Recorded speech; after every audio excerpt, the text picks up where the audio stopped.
Good afternoon, hello, and welcome back to Adam's Storytime. It is Jack and Ori with me, Adam King. Good afternoon, everybody. How are we doing? Lovely to see you all. I hope you're going to be logging on and joining us here for the second part of Mr. Majika and the music teacher. I want to say a few words. First of all, a big thank you to everybody for being involved and for watching this, and also a big shout out to all of the teachers in all of the schools doing such a wonderful job with the online teaching at the moment with the lockdown. Right, so what we're going to do this afternoon is I've got a few shout outs as well for you all, so you can get yourselves involved. Don't forget, you can share this whenever you like on to your pages. We will also put it on my YouTube page as well. So today it's chapters 3 and 4 of Mr. Majika and the music teacher. A big shout out to International Sounds Radio, ISR, as well, who'll be transmitting this live. And also, if you're in the UK, BBC Radio Kent, I'll be on there at 6:30 UK time, 7:30 Spanish time, for an interview all about what's going on over here and the Jack and Ori and the music as well. So here we go. Sit back, relax and enjoy. It's time for Chapter 3, Mr. Majika and the music teacher. Chapter 3, the orchestra. What I don't understand, said Jody gloomily, is why a witch should want to come to St. Barty's. Mr. Majika thinks it's probably for the same reason that he came, said Thomas. He says you can't make any money as a magician these days. You've got to get some other job. But it's an awful pity that she chose St. Barty's. They were walking across the playground to the school hall for the first rehearsal of Miss Warlock's orchestra. Here, shouted a voice. Give me a hand with this double bass.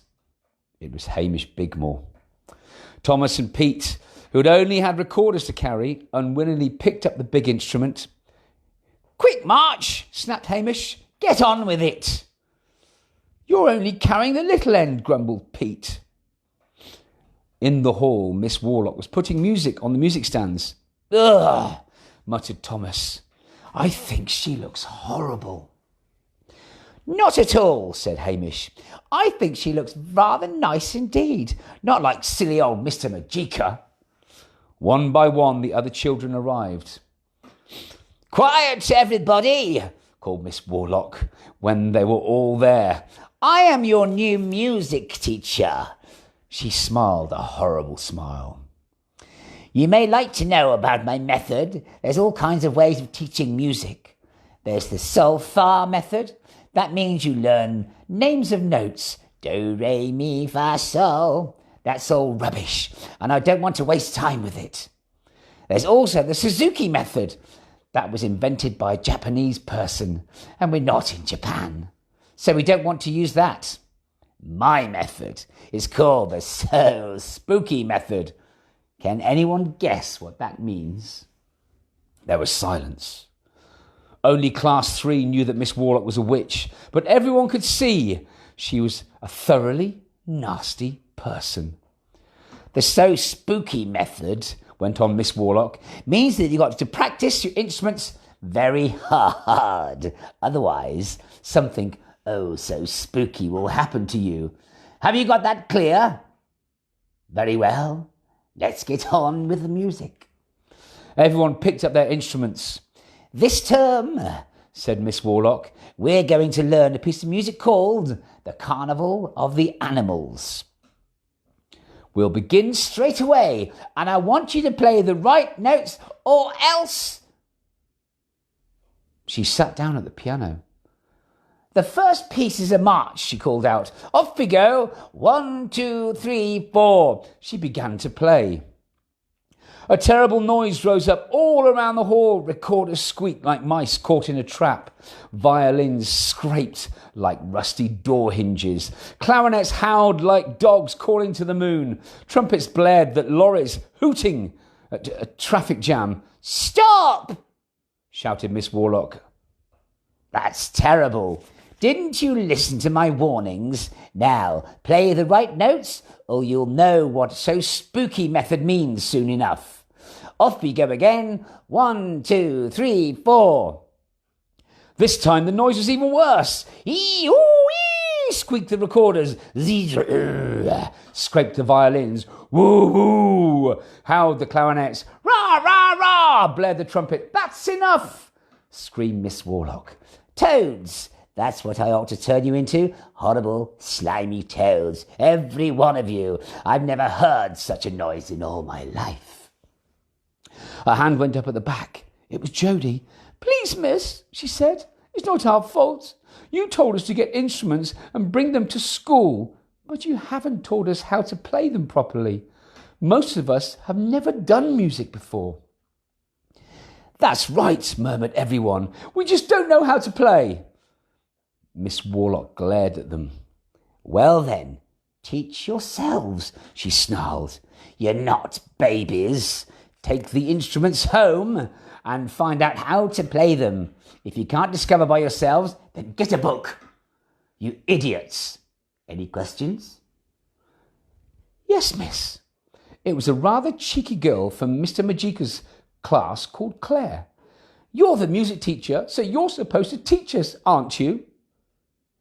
Do you want to be turned into something very nasty? Sneered Miss Warlock at her. No? Then don't be rude. Any more complaints? No complaints at all, said a voice from the back of the orchestra. It was Hamish Bigmore. Anyone can play properly if they try. Look. And he began to saw away at the double bass. Pom, pom, pom, pom, pom, pom, pom, pom. It was just the same two notes again and again. He had propped the big instrument up in a corner and was using two hands on the bow.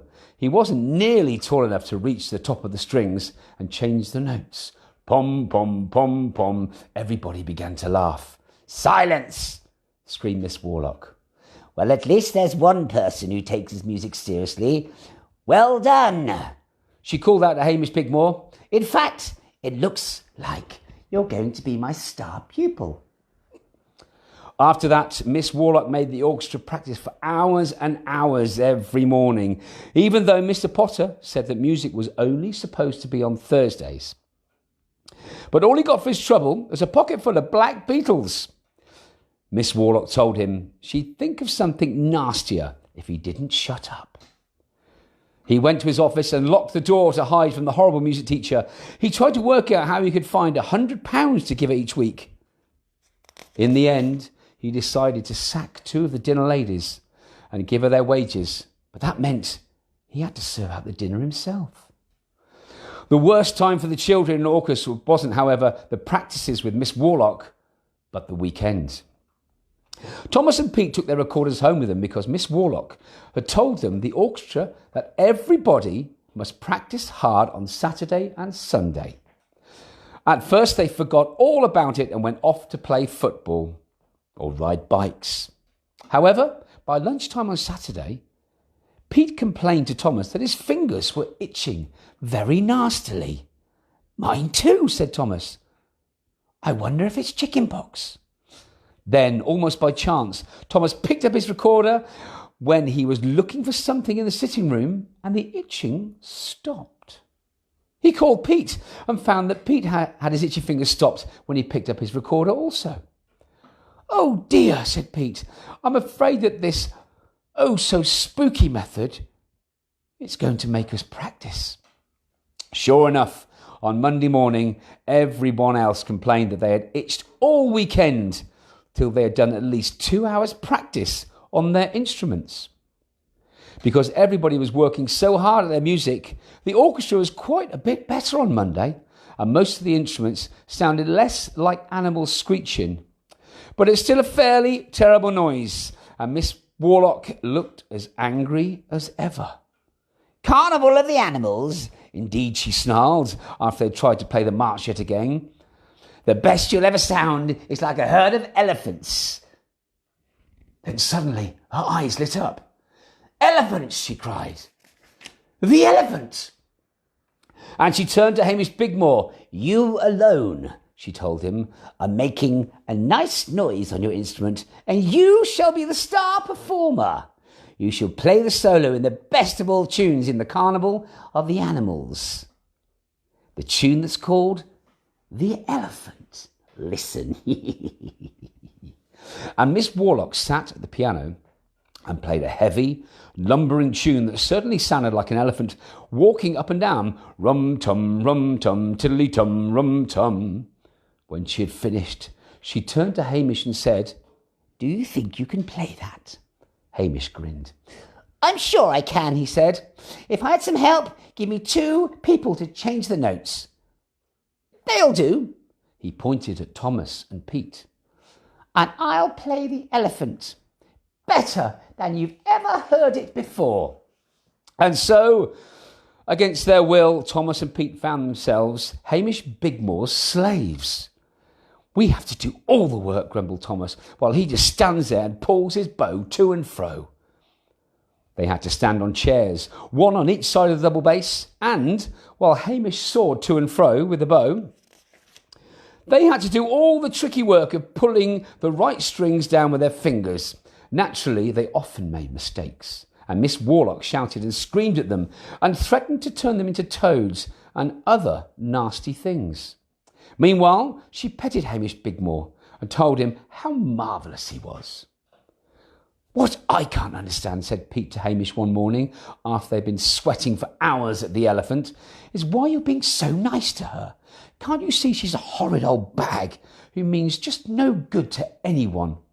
"Of course I can," grinned Hamish. "But just think of what I'm going to get out of it. She told me if I play well in the concert at the end of term, she'll teach me everything." "Teach you everything?" repeated Thomas. "Do you mean music?" "No, idiot," snarled Hamish. "I mean magic. I'm going to get my revenge on Mr. Majika by the time I'm finished. I'll have learned how to turn him into a frog, just you see." Chapter 4. Trouble in the staff room. Are you sitting comfortably? "Please," said Jody to Mr. Majika, "you must do something. Otherwise Hamish will learn to be a black magician and, well, none of us will be safe." "Oh dear," said Mr. Majika, scratching his head gloomily. "Surely you'll want Miss Warlock out of the school as much as everyone else does," said Pete. Mr. Majika nodded. "She's quite impossible," he said. "She's taken over the staff room and she keeps cooking horrible spells and things in there. None of us dares go in. The smell is so nasty and we can't get on with teaching our classes. She's always having orchestra practice all the time." "Couldn't you get rid of her by magic?" said Jody. "I mean, you must know some spells that she doesn't. Wouldn't that get rid of her?" Mr. Majika looked doubtful. "Spells are tricky things," he said. "They often go wrong or don't work in the way you intend them to. But I suppose I could have a try."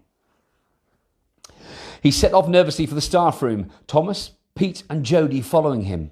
He seemed very anxious and was obviously glad to have them with him. Outside the staff room, 2 of the other teachers were hanging about looking fed up. "We want to make some coffee," one of them said, "but we can't go in because of her." Nobody else needed to ask who was meant by her. Even in the passage, the smell was terrible, and when Mr. Majika opened the door, clouds of steam and green-looking smoke billowed out. "Hee," said a voice from inside. "Come in and have some 11s with Auntie Wilhelmina." Anxiously, they all stepped inside. Miss Warlock had taken over the whole room. She had a fire lit in the fireplace, and bubbling on it was a cauldron of foul-smelling stuff, all green and scummy. "Have a cup of Auntie's morning mixture," said Miss Warlock, who seemed to be much more friendly when she wasn't teaching music. She dipped a mug into the cauldron and handed it to Mr. Majika. Thomas could see that there were nasty-looking things swimming about in it. "What is it?" he asked. "Oh, just a touch of this of that, a dash of this, dearie," said Miss Warlock, pointing at an assortment of half-open tins scattered around the table. They were labelled Eye of Newt, Bat's Tongue in Tomato Sauce, Curried Frog Spawn, and Pig's Ears in ditch water with added vitamin C. Yuck, said the children, but Mr. Majika wanted to be polite. Had taken the steaming mug from Miss Warlock. "One lump or two?" asked Miss Warlock, holding out what looked like a sugar bowl. "Two, please," said Mr. Majika, and then he sprang back in horror as she dropped two evil-looking things into his mug. "What are these?" he cried. "Oh, just a little thing I put together myself," cackled Miss Warlock. "Black beetles coated with mouldy cheese. I've got a deep freeze full of them at home." I don't think they would agree with me," said Mr. Majika unsteadily, putting down his mug. "Now, Wilhelmina, you and I are old acquaintances. I wouldn't exactly say friends, but—" "Not friends, no, dearie," said Miss Warlock. "Do you remember the time on Walpurgis night when I—" "Don't remind me," said Mr. Majika. "But what I have to say is this. St. Barty's school already had one wizard, that is me, and any magic that is to be done here is my concern. There isn't enough room for two of us. You've no right to come barging in here like this and making such a terrible nuisance of yourself. Now, be a good music teacher, and pack your bags and leave in peace." "What a pretty speech," cackled Miss Warlock. "And what do you intend to do about it, pray, my fine wizard?" "Do about it?" asked Mr. Majika anxiously. "How do you intend to get me out of here, you white wizard?" Miss Warlock said these last words so that they sounded like the rudest thing in the world. "Well, that is, muttered Mr. Majika. "I do have my magic powers." "Magic powers? Magic powers?" cackled Miss Warlock. "You think you can get me out of here by magic? Just you try." And with these words, she suddenly flew up into the air and landed on top of the bookcase. "Go on," she sneered. "Show me." "Oh dear," sighed Mr. Majika. "I was afraid it would come to this. Let me think. Now, well, I suppose..." And after considering the matter for a moment, he suddenly flung one arm out in front of him. From his fingers there leapt a blue flame. It crackled and danced about the room, lighting up Miss Warlock's cooking pot and tins, fizzing around the table and the bookshelves, and finally settling on Miss Warlock herself, who seemed to go about and light up in flames as the blue fire cackled and sizzled all over her from head to toe. But Miss Warlock merely looked bored. She yawned, and after a few moments the fire died away. Mr. Majika seemed tired after the effort of making it, but Miss Warlock was quite unharmed. "Phosphorescent fire?" she laughed horribly. "Is that all you can do? Ah, dearie, you can buy the stuff at Tesco's now. I can see I've got a thing or two to teach you." And she pointed her finger at Mr. Majika in just the same way he had jabbed his arms out towards her. Thomas, Pete and Jody expected poor Mr. Majika to burst into flames, but in fact, nothing happened at all. And he looked relieved as they did and put his hands into his pocket to get a handkerchief to wipe his forehead. Then suddenly he cried, "Ugh! What's this?" And the children could see that his hands were covered with a nasty mess. "Hamish Bigmore's lunch," cackled Miss Warlock from the top of the bookcase. "Or at least what he left on his plate. Half-chewed sausage, mushy peas and mashed potato. You'll find it all in your pocket, dearie. By magic." It was true. Mr. Majika's pocket had suddenly become full of messy food. "What a horrid trick," said Jody. "But you can't think of something else to do to her, Mr. Majika?" Mr. Majika sighed, then said, "Well, this might work." And he began to chant some strange words in a low voice. Instantly, the room became dark and a cloud of wind seemed to blow through it. The children thought they could no longer be indoors. They seemed to have been transported to a cold, bleak moorland with a storm blowing all around them. Then, in the distance, they heard a terrible howling, which all too quickly was getting dreadfully near. In a moment, out of the mist, there loomed red eyes, huge shapes that could be seen, and Jody cried out, "Wolves!" The dreaded animals howled and snarled as they bounded past the children, and Thomas and Pete expected to see them snatch up Miss Warlock in their jaws and tear her into bits. But suddenly the mist cleared, and the children saw they were still in the staff room at St. Barty's. Miss Warlock, quite unharmed, was sitting on the bookcase eating from a packet labelled "Best Dog Biscuits, made from fresh dog." "Feeble stuff," she laughed at Mr. Majika. "Wolves in the mist? Why, I've seen that sort of thing done on Blue Peter. Having a bit of trouble with your trousers, dearie?" Mr. Majika looked down anxiously at his trousers. Sure enough, a nasty mess was dripping out of his pocket. "Hamish Bigmore's pudding," said Miss Whitlock cheerfully. "Stewed rhubarb. Any more tricks to amuse me?" "Oh dear," sighed Mr. Majika. "Well, I suppose..." And again he muttered something strange under his breath. And once more the room became dark. This time they were still indoors, but there was a thump of heavy feet. Thump, thump, thump, and a voice chanting familiar words. "Fee, fi, fo, fum. I smell the blood of an Englishwoman. Be she alive or be she dead?"